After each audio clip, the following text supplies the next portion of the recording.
નમસ્કાર દર્શક મિત્રો, હું છું અજય ભાટિયા અને તમે જોઈ રહ્યા છો ભાટિયા 15 ન્યૂઝ। અરવલ્લીમાં 44મી જગન્નાથ રથયાત્રાનો ભવ્ય પ્રારંભ।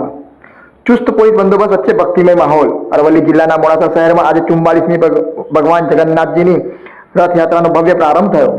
ભક્તિમય વાતાવરણ વચ્ચે ગારોડી ચેતન બુવાજી, જિલ્લા પોલીસ વડા મનોહરસિંહ જાડેજા, નગરપાલિકા પ્રમુખ જયશ્રીબેન પટેલ, મામલતદાર સહિતના મહાનુભાવોએ રથયાત્રાને પ્રસ્થાન કરાવ્યું। યાત્રા દરમિયાન 500 થી વધુ પોલીસ જવાનો, સીસીટીવી અને ડ્રોન કેમેરા દ્વારા ચુસ્ત સુરક્ષા બંદોબસ્ત ગોઠવવામાં આવ્યો છે। જોતા રહો અજય એ ભાટિયા સાથે, ભાટિયા 15 ન્યૂઝ, અરવલ્લી, મોડાસા।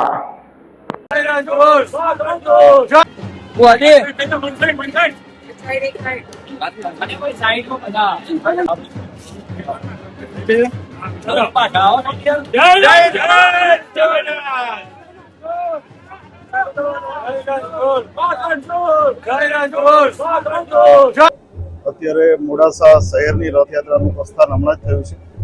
ટોટલ અમે 500 પોલીસ અને અન્ય હોમગાર્ડ અને જીઆરડીના જવાનો સાથે બંદોબસ્ત કરી રહ્યા છીએ। આ ઉપરાંત જિલ્લાના અન્ય ભાગોમાં જ્યાં જ્યાં રથયાત્રા છે ત્યાં પૂરતો બંદોબસ્ત રાખવામાં આવે છે। બંદોબસ્ત ઉપરાંત અમારી પાસે અહીંયા સીસીટીવીનું નેટવર્ક છે, પ્રાઇવેટ સીસીટીવી પણ અમે એની સાથે જોડાણ કર્યું છે। ઉપરાંત આપ જોઈ રહ્યા છો ડ્રોનથી પણ સર્વેલન્સ ચાલુ છે। ધાબા પોઈન્ટ, ડીપ પોઈન્ટ, ઘોડેસવાર પોલીસ, આ બધાની સાથે શાંતિપૂર્ણ રીતે રથયાત્રાનું પ્રસંગ પૂરો થાય એવી પોલીસની પૂરેપૂરી તૈયારી છે।